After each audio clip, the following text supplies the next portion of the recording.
વિદ્યાર્થી। પાટણ સાયન્સ ખાતે advance electronics અને ડ્રોન ટેકનોલોજી પર વર્કશોપ યોજાયો।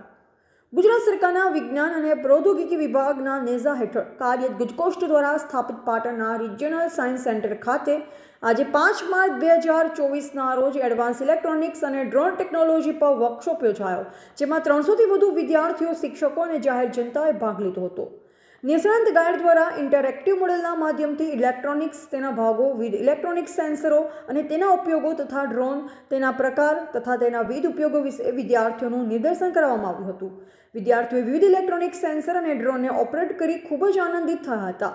સાયન્સ સેન્ટરના પ્રોજેક્ટ ડાયરેક્ટર ડોક્ટર સુમિત શાસ્ત્રીએ જણાવ્યું હતું કે વિકસિત ભારતનું સ્વપ્ન સાકાર કરવા માટે વિદ્યાર્થીઓને સેમિકન્ડક્ટર્સ અને ઇલેક્ટ્રોનિક્સમાં રસ કેળવવો પડશે, કારણ કે આજના વિદ્યાર્થીઓ આવતીકાલના વૈજ્ઞાનિક અને એન્જિનિયર છે। અહેવાલ માનસી ચૌધરી, સંબંધ ભારત ન્યૂઝ, પાટણ।